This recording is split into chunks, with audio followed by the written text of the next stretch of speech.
Hai, selamat datang ke NY Channel, Motivasi Sihat. Di sini kita sembang santai pasal kesihatan mental dan fizikal. Sama ada korang tengah cari semangat baru, tips untuk kekal positif atau nak jaga kesihatan badan dengan cara mudah, channel ni memang untuk korang. So, let's go. Kita semua pernah kan mula bersenam, target nombor 1, turunkan berat badan. Tapi, apa kata kalau saya cakap faedah paling best senaman ni langsung tak ada kena-mengena dengan penimbang? Hari ni kita nak tengok macam mana senaman ni sebenarnya boleh hack otak dan badan kita dan percayalah hasilnya memang wow. Bayangkan sekejap, bukan sejam dekat gym, bukan lari maraton. Cuma 10 minit. Ya, 10 minit je. Sama macam masa anda buat kopi pagi tadi. Ini betul-betul mencabar idea lama yang senaman ni mesti lama dan penat. Jom kita tengok apa sains kata pasal kuasa pergerakan sekejap ni. Dan kita bukan cakap pasal perubahan sikit-sikit tau. Ni perubahan sampai ke dalam sel badan yang boleh buat kita lambat tua dan otak jadi lebih power. Inilah hadiah sebenar bersenam yang orang jarang cerita. Jom kita deep dive sikit. Okey, jom kita mula dengan benda yang paling tak disangka. Apa jadi kat dalam kepala kita? Selalunya bila sebut senaman, kita terus fikir pasal otot, biceps, abs kan? Tapi magic yang sebenar berlaku dalam otak kita. Serius. Mungkin inilah sebab paling penting kenapa kita semua patut mula bergerak. Kenalkan BDNF. Anggap je benda ni macam baja power untuk otak. Setiap kali kita bersenam, badan kita pump keluar lagi banyak protein ajaib ni.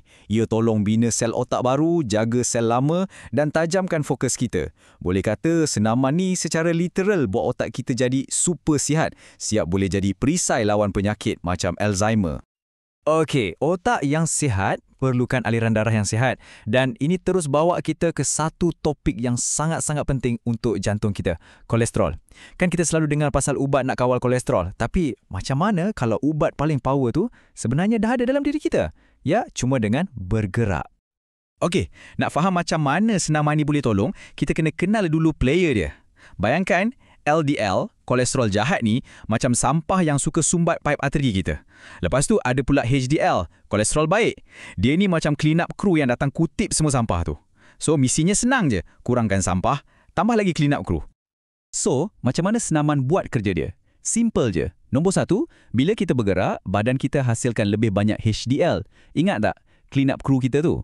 Nombor 2, bila clean up crew ni dah ramai, diorang jadi super efisien buang LDL dari arteri kita. Dan hasilnya, paip arteri kita bersih, sihat dan risiko serangan jantung atau stroke pun jatuh menjunam. Okey, dengar teori memang sedap kan? Tapi, betul ke menjadi? Mana bukti dia? Ada tak data yang betul-betul tunjuk benda ni jadi kat orang sebenar?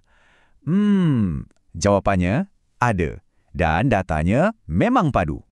Cuba tengok data dari kajian ni. Lepas 8 minggu je buat senaman intensiti tinggi, tengok apa jadi. Kolesterol LDL, si jahat tu, turun lebih 8 poin. Tapi yang lagi power, kolesterol HDL, si baik tu, naik 10 poin. Ini bukan nombor main-main tau. Ini bukti kukuh yang senaman ni memang betul-betul boleh ubah badan kita dari dalam. So, ini soalan cepu mas yang semua orang tanya. Banyak mana sebenarnya aku kena bersenam ni? Dan lepas tu mesti keluar alasan paling popular. Aduh, tak ada masa. Kan? Jom kita pecahkan mitos tak ada masa ni guna sains.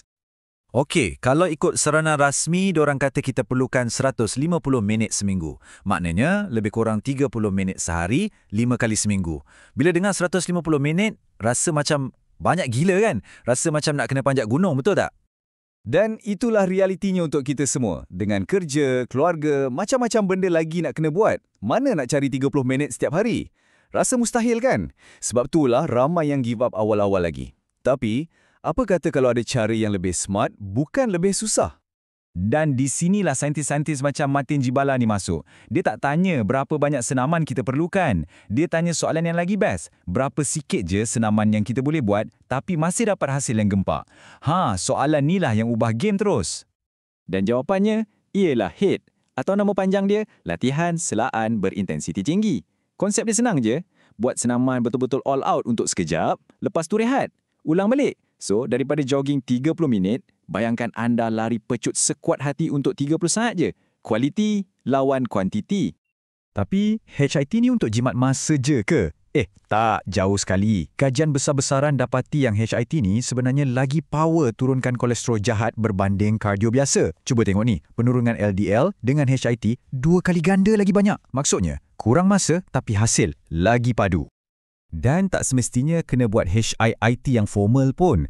Ada satu kajian ni, dia kata setiap 1,000 langkah tambahan sehari, walaupun cuma naik tangga atau jalan sikit dari parking, boleh kurangkan risiko kematian sebanyak 28%. Bayangkan, setiap langkah kecil tu bagi impak yang sangat besar. Okey, kita dah tahu kenapa benda ni penting dan macam mana ia berfungsi. Sekarang, bahagian paling best. Apa yang kita boleh buat? Apa benda yang kita boleh mula buat hari ni juga? Tak payah gym, tak payah barang mahal. Kuncinya senang je, cari benda yang anda suka. Sesuatu yang anda seronok nak buat. Mungkin jalan laju sikit kat taman, atau kayuh basikal, atau pasang lagu favourite kuat-kuat dan menari je dalam rumah. Serius, vacuum rumah atau berkebun pun dikira tau. Jangan fikir banyak sangat. Pilih satu dan gerak je. Jadi, semuanya berbalik pada soalan ni. Bukan esok, bukan lusa, hari ni.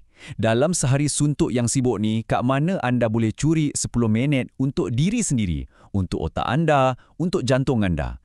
Cari 10 minit tu dan claim ia sebagai milik anda. Percayalah, badan anda akan berterima kasih sangat-sangat.